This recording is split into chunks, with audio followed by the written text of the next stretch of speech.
presentation on the pre and post rollover process and re-enrollment and attendance to make sure that we can post this and everyone will be able to hear and understand our new policies and requirements.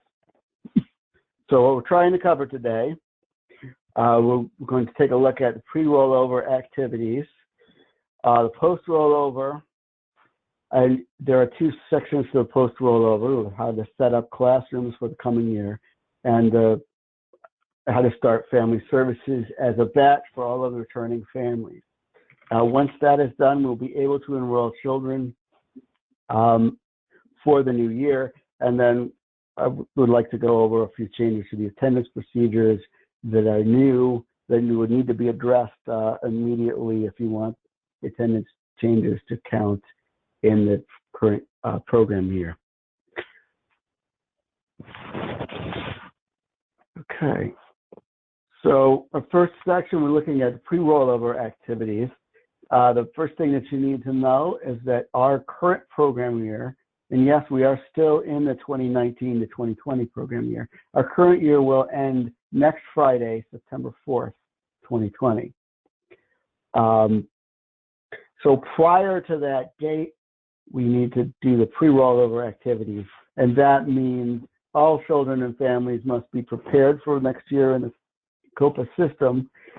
And so we need to decide which families and children are returning to the program and which are leaving, and the families who are not returning will need to be archived. The good news about pre-rollover is that agencies who are participating in the online application have already set up most of their children for next year. So we only have maybe 3,000 children left in the system to be set up for next year out of a total of maybe 15 or 20. So that's very good. However, we also need everyone to set up their families for next year. So even if you think that you're already complete for next year's setup, actually we will need you to go back in and set up the family, because we have 19,000 families currently enrolled, are currently participating, and all of them need to have a next year status set up in the system. One other point about this is that because COPA has recently added filtering for birth to 3 children versus children 3 and up, in anticipation of rolling out an online application for birth to 3. When you look into the menus to see whether you're done setting up children or whether you need to do more, you may not see everyone when you first log in, and that's because there is a toggle there where you can choose the age group. So you want to make sure both age groups are set up for next year. So the pre-rollover process is as follows. You will go into the admin to do pre-rollover. You'll do the child next year preparation first and do the family next year preparation afterwards. The reason for that is that you can only set up a family to archive if all of their children are archived or all of their children have been set up for archive next year. So if you do the family first, you may not have the option to archive a family when you really should. So to get to the child next year preparation section, you need to log in and get into the admin page. And on admin, under pre-rollover activity, you can check child next year preparation, which is the first section on the lower left-hand side of that page. When you do that, you're taken to the enrolled children list. The list will show you all currently enrolled children with no next year assignment. Only I should edit that. It won't show you all children. It'll show you one of the age groups, probably birth to 3, and you won't have to toggle it to look at the other group. But having said that, this is where the children who have not been set up can be found. So COPA has made default selections based on how old the child is. If you look at this, you see that it guesses that when a child turns 5, you want to archive them. That's not necessarily the case if you have a school age program, but it's assuming that they're aging out of preschool and thus should be archived. But you don't have to take COPA selection as a given. You can change these by just checking a different bubble on the child's line. So you can move them to archive, recertify, or returning based on the child. For returning means the child is returning to the same program next year. And as you can see on the screen, it says back to eligible list. So this child will roll over to the eligible accepted list. I'm stressing that it's the same program because when they roll over as returning, they do not get a new eligibility snapshot. So this is not appropriate for a child who is changing programs. The child was in PI this year, but will be in Head Start next year. They need to go on the recertify list so they can come off the waiting list. So that's what recertify means. It means the child is moved from the classroom that they're in currently to the waiting list. And the reason you do that is you wanted to put in new eligibility information, a new program model, and then re-enroll them because you'll take a new snapshot when you bring them off the waiting.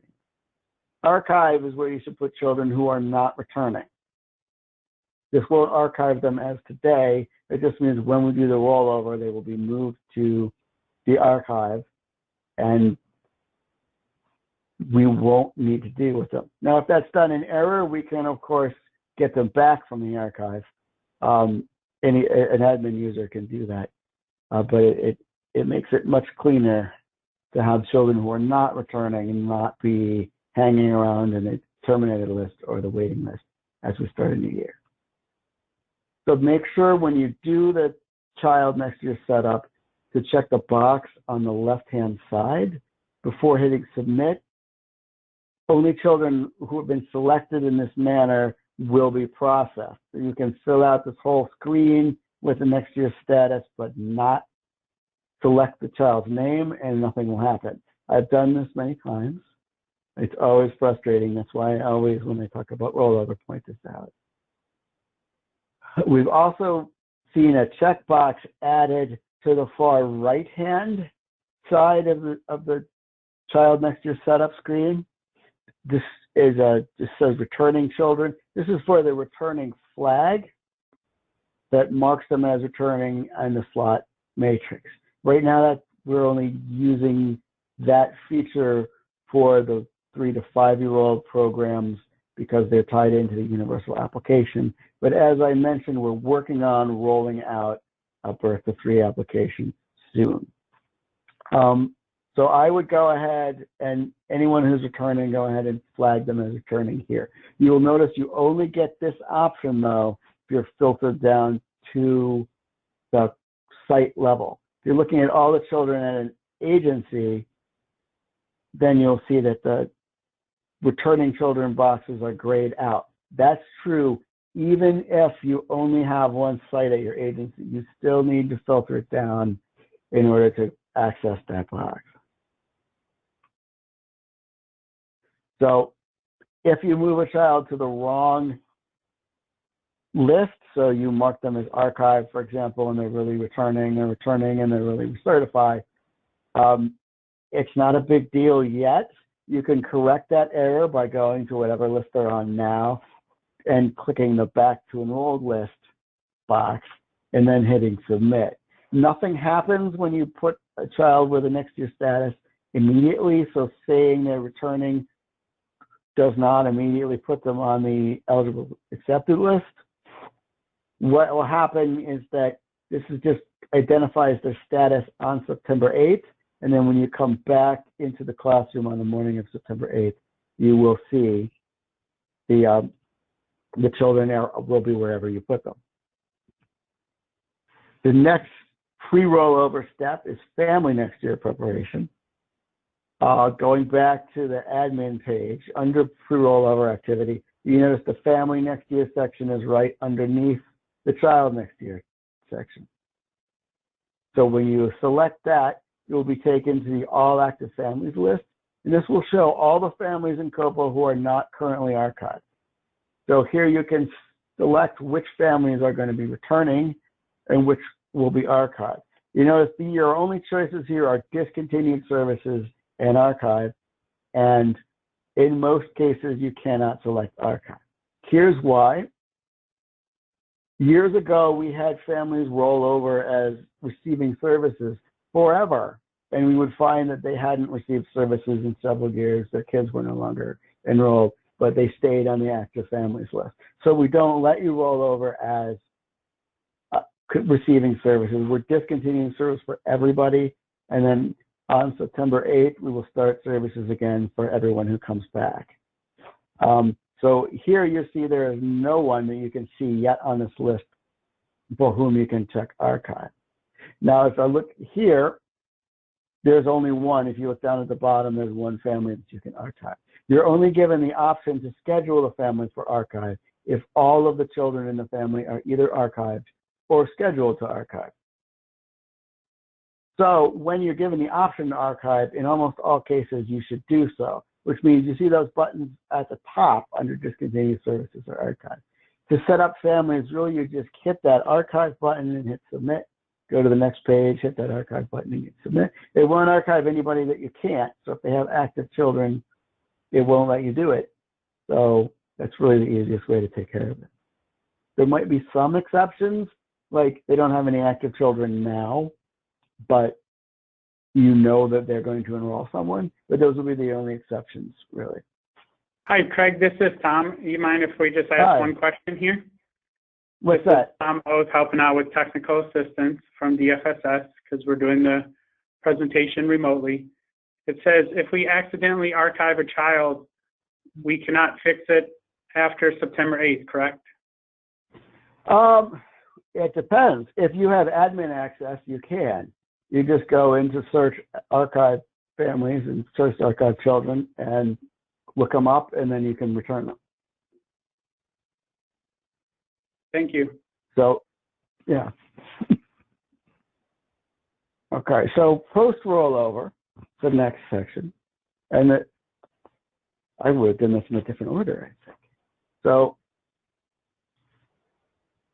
first of all, who's responsible for it? Everybody. We need all hands on deck when we come back on September 8th. So every program, every site, anybody who has admin access can do some of this work. So agencies should probably designate somebody now. The big thing is, when should I start enrolling children? We want you to enroll them immediately when you come in on September 8th. When you arrive, your enrollment will be 0 because everyone will have been moved out of the classroom. They will either be archived on the eligible list or on the waiting list, depending on how you set that up. We've had people ask about a deadline in past years. Our funders actually expect us to be fully enrolled on day 1, which probably is not possible, but we need to see some activity right away. So if a week has gone by after rollover and you still have a enrollment of 0 in COPA, believe me, we have told our funders already that you don't have any children. Like, if you want to have children, you need to do this right away. So if you schedule a birthday party or a training or whatever for September 8th, seriously, please cancel it. Come back in the office after the weekend. Put your kids back in so that we can see enrollment activity and know that you're there and functioning. So the post-rollover process, there's 2 parts to it. The first would be to set up the classes, the universal class start end date screen, and then the second part will be to start services for those families who returned. And once those steps are taken, you can go ahead and enroll children. You will notice, the reason I include the start services here, you have noticed that since last year, COPA has added a feature by which you cannot enroll a child until you start services for the family. So I'm showing you the screen where you can start services for all families at once to save time and stop you from having to do that for every single family as you try to re-enroll them post-rollover. So, but that's the second step. Even though it's step number 1 here on the post-rollover activity, I would say that's the second step. The first thing you would do when you've been allowed back into the system is to update your classrooms. So right now, all of your classrooms have start and end dates that fall within the 2019 to 2020 program year. And in order to enroll children in them, they will need new start and end dates, which you can assign from this classroom setup screen. You will notice that at the top of the screen, you've got an option for start and end date. So if all of your classes at a site have the same start and end date, you can just populate it once at the top of the screen and then hit apply to all, and it will give all the sites that value. But you can edit them one at a time if you have certain classes that are only 10-month classrooms. If that's the case, you can then set them up in the system as a 10-month classroom. On this page, you can also update the teacher information if your teacher is going to be different. In order to show up on that drop-down menu, the teacher needs to have a COPA HR file that identifies them as a teacher or an assistant teacher.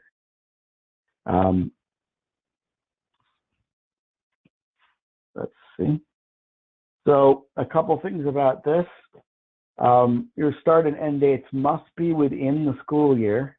So our school year will start on September 8th. So no, you can't have a classroom that starts on September 1st. It's just technically, it falls outside of the limits of the school year in COPA. Secondly, you'll notice the column that says serves preschool children. As I've mentioned on the webinars relating to the universal application, that's what that means. It means include this child on the universal application. So when COPA does that capacity count on the slot matrix, it's pulling that from those classrooms that are marked as serving preschool children. So that's an important box that lets us know when we are asked by funders, by the mayor's office and so on, what's your capacity for preschool children in Englewood, for example. This is where we get that information. It's the sum of all those classrooms. So the second step was to start services or archive families. Again, this is a list that will show you all of the families that rolled over. In other words, you did not mark them last year as archive. So they now have the status of not receiving services.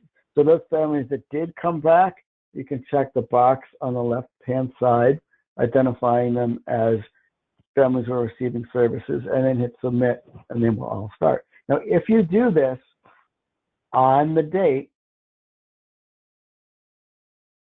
if you do this on September 8th, that date will automatically populate for every family on this list. And so you can just check the boxes and submit. If you're doing this after the fact and are trying to backdate it, you need to make sure to backdate those dates, because COPA automatically will populate whatever today's date is in that column. As you can see on this screenshot that I took yesterday, and every site has, or every family has yesterday's date on it. So I recommend doing this on September 8th, but if you do it later, you need to back that date up or it'll populate the wrong date. Once you've done those things, you'll be ready to enroll children for the new year. The department is recommending that you do so in the following order.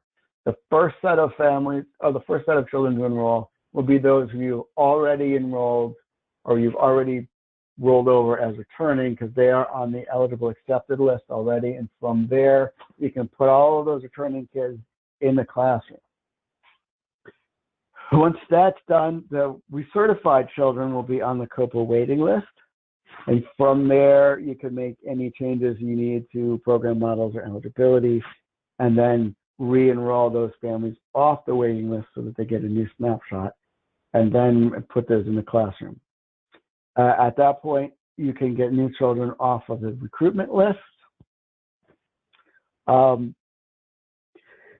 We've had issues with that in the past. Please be sure to look there and figure out who is on your recruitment list before you create a new file to enroll. So last year we had several agencies that had staff create new files from the regular COPA applications for children that had already applied and been accepted in the online application. And the reason that's a problem is that COPA now tracks your class sizes and your site capacity, and so you can't over-enroll. Like if you have room to take 40 kids, that 41st person is going to block, and COPA will tell you you are full. So if you have a child who's already occupying a slot because they're on the recruitment list and you create a new file for them to enroll, they're now taking up 2 seats, and you will run into that wall. COPA will tell you you're full when you're not full. So don't create a duplicate file. If you have families on the recruitment list, convert them into regular applications and enroll that file. And then if you have difficulty with that, start a ticket, let us know. Don't give up and create a duplicate yourself, because again, they'll occupy 2 spots. There'll be 2 offers in the system for 1 family. And at some point you will run out of space. Now, the question that I always get when we come to rollover process is, when will you start approving over-income children for the new program year? The answer is not a date, it's when your other children are enrolled. So enroll the eligible children first. Here's why. When we say there is a 10% limit for over-income children to be accepted in Head Start and Early Head Start, that does not apply to your funded enrollment. That is based on the number of children who have actually been enrolled in the program during the current program year. So on the morning of September 8th, everyone's actual enrollment for the year will be 0. You will have 0 children enrolled in a cumulative enrollment of 0. So when we go to determine how many over-income children you can accept, that number is 0, because 10% of 0 is 0. So we can't give you any on September 8th. Now, once you enroll your other children, and once you've enrolled 90 children, if none of them are over income, then you have room to enroll 10 over income children, but not before. So again, this is another reason why you want to get the children that you have enrolled as quickly as possible. So you're turning children in immediately, and then everyone else as quickly as possible, so that we can determine how many slots you have available, which will allow us to approve additional children. So if you get nothing else from this rollover section of the training, here is the extremely important takeaway. Rollover ends the 2019 to 2020 program year and transitions us to the 2020 to 2021 program year. That means that once rollover is complete, you won't be able to update enrollment from before September 8th. The year is closed and it is inaccessible. We are not able to make changes to enrollment dates, status, program model, anything like that for the prior year. Those changes can only take effect from September 8th forward. So make sure that all enrollment and attendance records are up to date before the rollover occurs. Start a ticket with us. We only have a few that are out right now, so we will be able to do that, but please let us know now. For real, we will not be able to help you enroll a child with an August date after the rollover has occurred. It's technically impossible. We don't have the access to do it. 2019 to 2020 will be set in stone once rollover happens. So don't even start the ticket or send me an email and ask if you can get an enrollment date before September 8th. You can't. It's just not possible. So anybody that needs to be enrolled in the next week, you need to do it now. Okay. So that's the rollover situation. But I also, while we're talking about updating records, we need to talk about the new COPA attendance policy. Before I get into the details of the policy, I'd like to tell you where it comes from, so it's clear why things are the way they are right now and why they may change.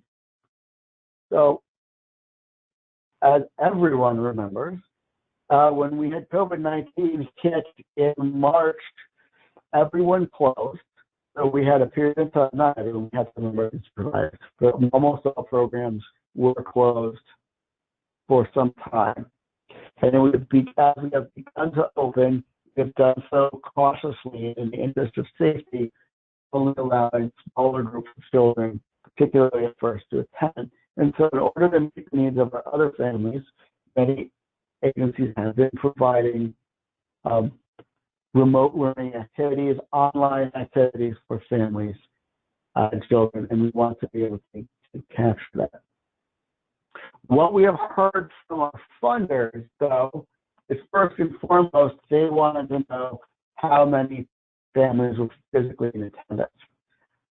So they did not want an attendance number that included remote learning families. They wanted to know how many children were on site. When we were asked to report this by the Fed, they did not ask for an overall percentage or something like that.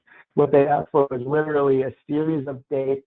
They wanted to know how many centers were open and how many children were attending on certain dates. I believe those were all Fridays. They would say how many children were present on the 22nd, how many people were present on the 29th.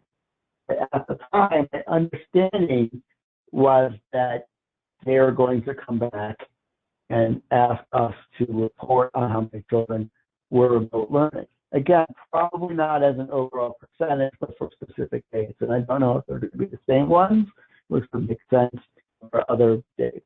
But I haven't received a request yet. But so the idea is we wanted to be able to have a system where we could report either or both, depending on what our funders were asking. So we worked with COPA and made some changes to the attendance system in COPA to accommodate the early learning, the remote learning activities. So the first thing that they've done is updated the daily attendance form with the following features. They've added a daily temperature check, and they've added a box to indicate remote attendance. Now this is to identify children who are participating in remote learning activities. It's not the same as saying, well, they're absent because of COVID-19. And the reason for that, again, is they're not looking for a percentage. They're going to want to know how many kids participated, and not globally, like on June 29th. Questions like that. So we're trying to be able to accommodate that as best we can. So the weekly attendance form has also been updated to include remote attendance. It does not include temperature checks. The reason for that is that all of our sites also have a paper attendance book. So if you missed attendance, putting it in COPA, you can go back and take the book. There's your evidence, and you can put the dates, the attendance in from the previous day. But not everyone is tracking temperature checks, so that we don't want to have bogus information in there. So assuming that people aren't going to be able to remember whether they did it or what the result was, it hasn't been put in. Again, that's something that we change, but right now it is not on the weekly form, it's only on the daily form.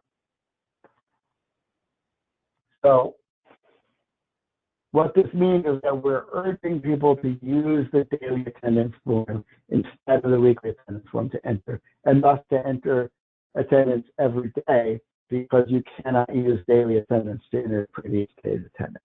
So to get there, if you're used to doing it the other way, like I am, you would go to the agency tab and use the agency site class link in COPA, which will take you to the agency page like this.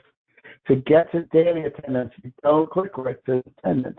That would be intuitive, but that would not be right. Instead, click on the class name, which will take you to the class roster.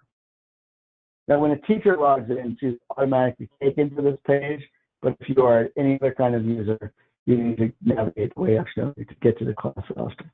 And then you would choose daily attendance, and that will take you to the daily attendance screen.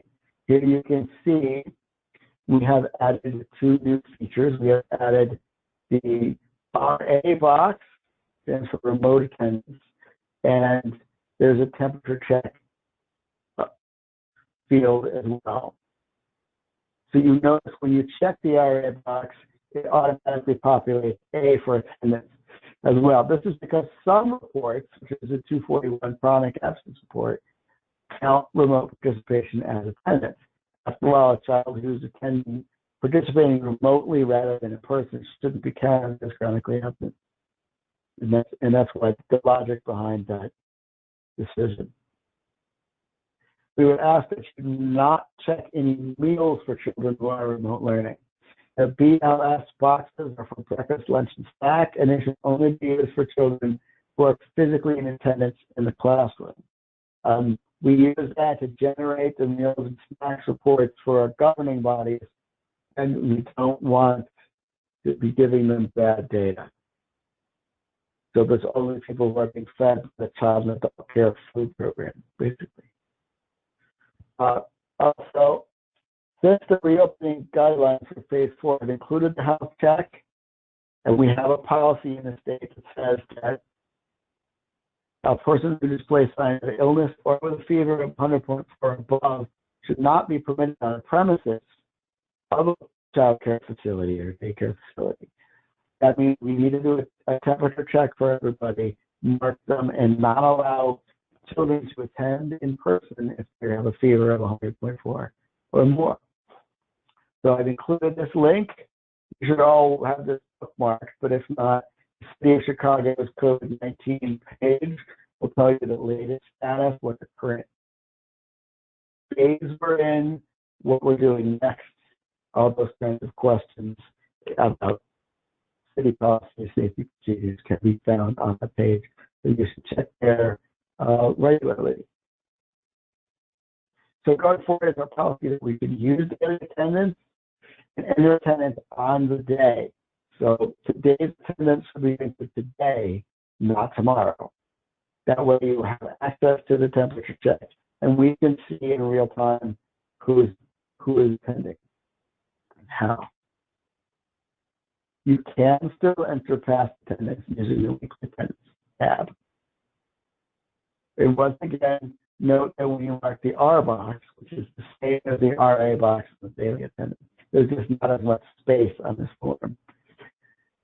When you check that, it will also check the A column. On this page, for the time being, we're asking you not to select the box at the top of each day that populates everything. In the past, many people have marked that, so what they did is they marked everybody present and then went through this page, unchecked the attendance for children who were not attending. However, marking that also marks them present for each meal, and we do not want to mark BL or S for children who are not physically attending. So please don't use that big box at the top. Now, you notice that the columns above the A or the R do not mark the meals present automatically, so you can use those.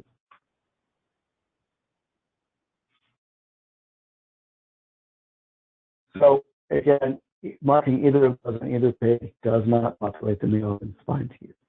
So for now, for classrooms who have not reopened, who have been closed this summer, we want you to continue to mark each day as a non-scheduled day. However, if you are providing services in some fashion, so if your children are participating in remote learning activities, then going forward, we would no longer consider that classroom to be closed. We just consider it to be providing remote services. So in order to be able to document that remote attendance and say these children took part in activities, we need to be able to take attendance for that day, so you would no longer mark it as a non-scheduled day. We did that and had everyone mark their classroom as closed in April, May, and June, basically to accommodate child care building. So in order to submit an exemption request that you were closed, you needed to show up as closed. However, that policy has changed on the part of the state, and closed because of COVID-19, last time I checked, in and of itself was not a reason. I don't know. But anyway, that's not the current policy, and so it is no longer necessary to mark an unscheduled day. And so if you are delivering remote learning, now if the program is closed, you can mark non-scheduled non-class day. If it's a program is closed, it is not going to reopen this year. So moving on to the attendance report, you'll see that you can now look in here and it will show you either all attendance, center-based attendance, or remote attendance. So you can filter these reports to include or exclude whoever you want to exclude or exclude. Please check to make sure that this is correct and updated before rollover. Once again, we will not be able to enroll children or modify enrollment dates after rollover. We can still have August attendance open for a little bit, but what we have found is that many attendance issues that people come with are actually enrollment issues, meaning people are saying, why can't I take attendance on August 3rd? And the answer is because the child's enrollment date is August 4th, and you can't take attendance before you enroll. We won't be able to make changes like that once we roll over, because enrollment and program model and so on will all be set in stone. So please check this over the next few days. Here again, report 201 is the best option. Here you look at this at the class level, you can see who was present, who was absent on each day, and you can again toggle this between everyone, or looking at center attendance only, or looking at remote attendance only. Don't worry about the blended attendance line. That's something that COPA added for all the programs that use their software nationally, but it doesn't apply to us. So in our program, if a child is attending for part of the day and then goes home for part of the day, I would go ahead and mark them as center attendance because they were there. But if they missed a meal, uncheck that meal. But we don't use a separate blended attendance for part A in our program. You can see it defaults to all attendances, but you can filter that to whichever type you're looking for. And you can see here on the previous screen, everyone counted as present because all attendances were being counted. And on this screen, we're looking at center attendance only. I only have one child in attendance. So that's what that looks like when you filter that. Please note that center attendance is the only type that counts as present for certain purposes, specifically child care billing for now. So be sure to carefully review and make sure that the type of attendance is accurately documented for everybody. I can't really speak to child care policy going forward. I would say that the current policy is in flux. They have only issued us guidance through September, and beginning October 1st, there may be a different set of guidelines in play. So I received some information literally this morning before getting online. I'll review it once I get off here, and it looks like it has to do with eligibility for school age full day. Again, all of these things, if anyone who's worked with the child care program knows, they are changeable. Their guidelines are frequently adjusted, and they're telling us right now that there will be changes going forward. They just not sure what they will be. So pay attention to what you're getting from IDHS, and don't lie necessarily that something that you heard 3 weeks ago in a webinar is still true. Try to stay on top of where that is. Those things do change. Okay. So if you need assistance with enrollment attendance, please use the contact form on the COPA homepage and submit the Chicago Early Learning Help Desk ticket. Our open cases are pretty light right now, but it's good because we only have, 6 business days now left in the program year. So if you need something done for enrollment during the current year, please submit your tickets by the end of the day on Monday so we can make sure we can get through all of their tickets and requests before rollover. Because we won't be able to maintain it afterwards. So if you are looking to get access to a child file, but it's for someone who won't be starting until next year, please wait and just start those tickets as we start the next year, and we're working hard to get all of the children moved to the proper place at that time. That may change. Give it a few days right now for the current year tickets to get in the process. Okay. So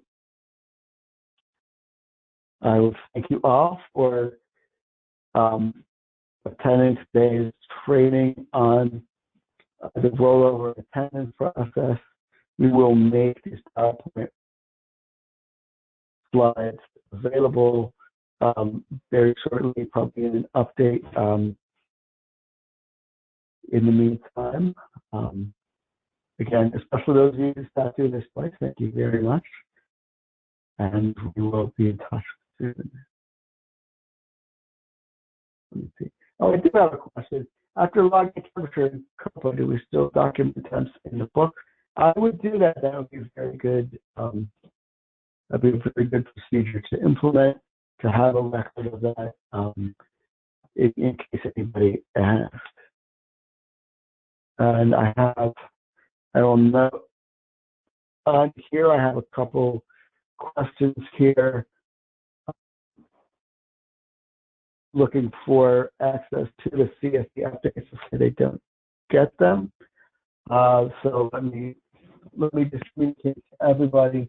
Please send an email to Mara Martinez. That is Mara, M-A-R-A .Martinez at cityofchicago.org. In fact, if you're trying to get in touch with anybody at the City of Chicago, first names dot last name at cityofchicago.org is everybody's email address who's been hired in the last 15, 20 years. Unless there's two people with the same name, but it's always a good first guess. Anyway, email Mara Martinez to request to be on the distribution list if you're not receiving them now.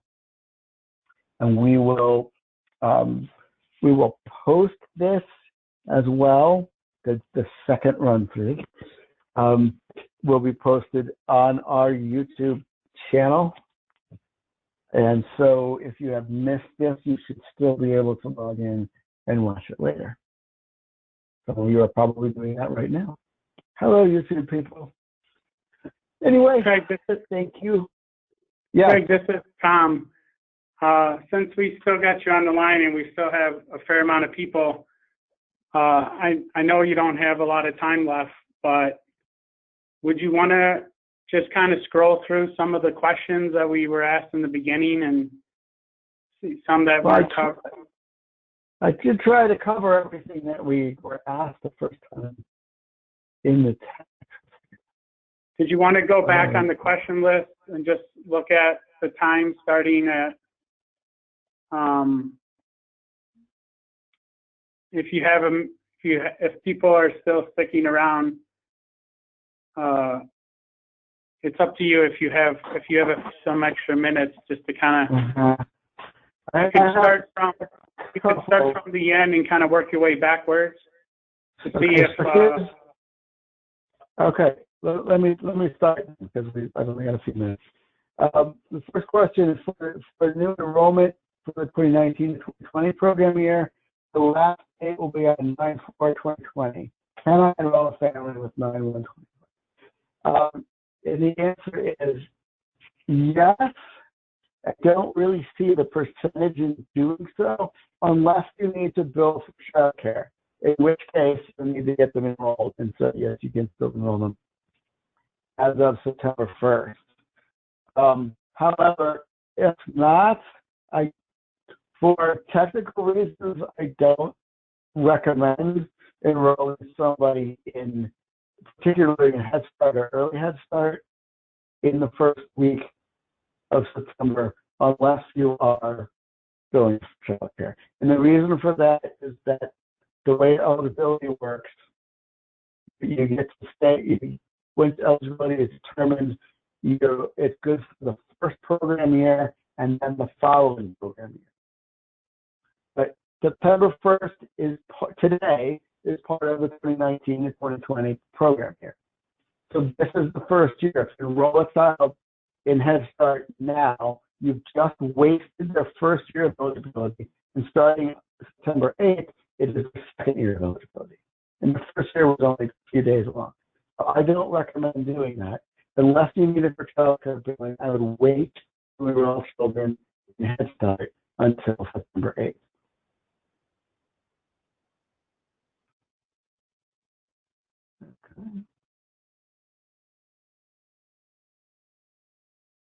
Okay, so who we contact, we have issues with our help desk login. That would be Hamid Hassan, who is our IT head.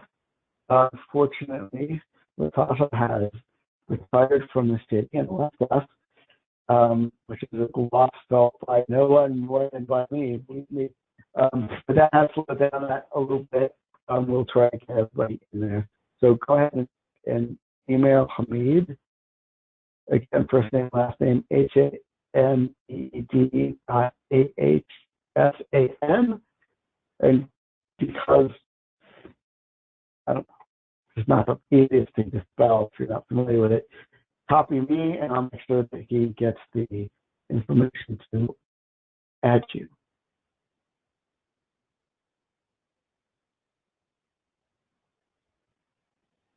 Okay.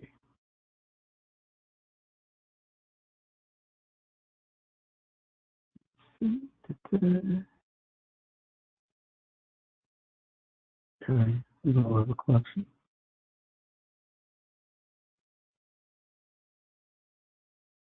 Okay, and I have a question. Any applications that were entered for the 2020 to 2021 year on the eligible waiting list, do we have to change the dates to September? No, you don't need to change the application dates.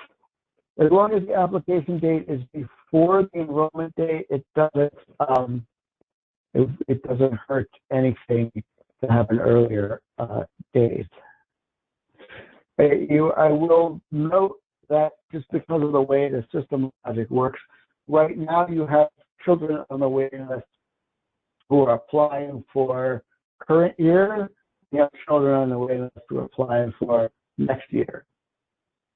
Once we roll over, those will all collapse. You will only be able to apply to the 2020 to 2021 program year because 1920 will be over. We have not opened the 2021 to 2022 year yet, and that probably won't happen until spring.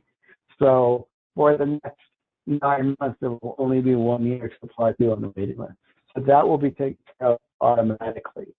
Like however people are applying now, if you need access to that record, September 8th going forward of all the applicants for the 2020 to 2021.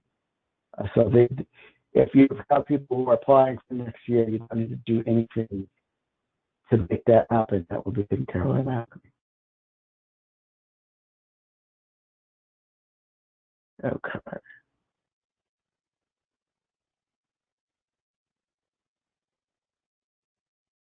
Okay, and then just a clarifying question: what's the date for pre-rollover? All pre-rollover activities need to be completed by September 4th, which is a week from tomorrow. That's the date we are shutting down the system and locking everybody out for the holiday week.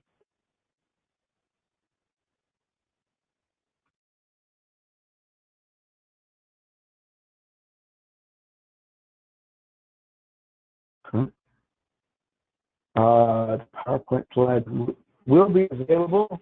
I'm not quite sure when, but the next update we will be sending them out to you. That should be shortly. Okay. And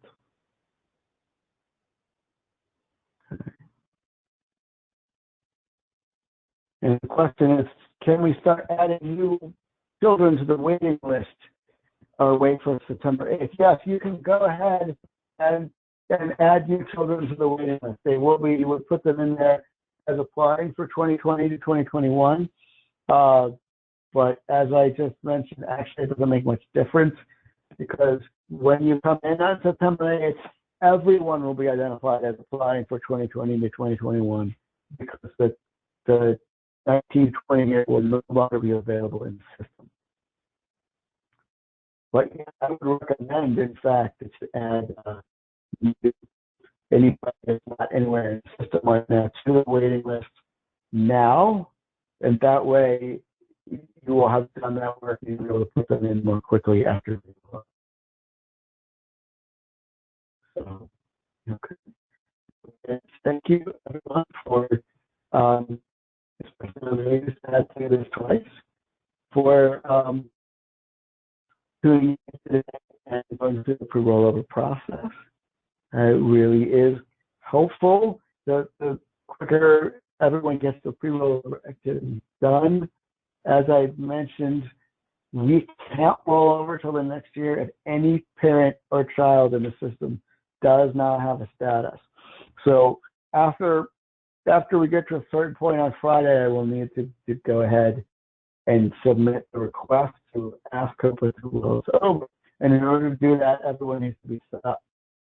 So anybody starting afternoon on Friday that doesn't have a status, I will probably go into the system and mark them as archived. You will be able to get them out afterwards, but I just need to, shut the year down so that we can get them on. So the sooner you can do that, the better. It will be great help. And again, if you have outstanding tickets or if you have outstanding issues, please submit a ticket now, and we will try to get them over the next few days. So that's all I have today. Thank you, everybody. Craig, one more question. After logging a temperature in COPA, do we still document temps in the logbooks? I did answer that already, Tom. Okay, I'm sorry. I said that would be a good plan. Thank you. All right. Does this conclude the presentation, Craig? Yes, it does. All right. I think you had one more screen. You thanked everybody, and I appreciate you going through all these slides and answering everyone's questions. Again, Craig Zemke from DFSS did the presentation today, and I believe we don't have any more questions, so that concludes the presentation, and I'll stop the recording. Thank you, Craig.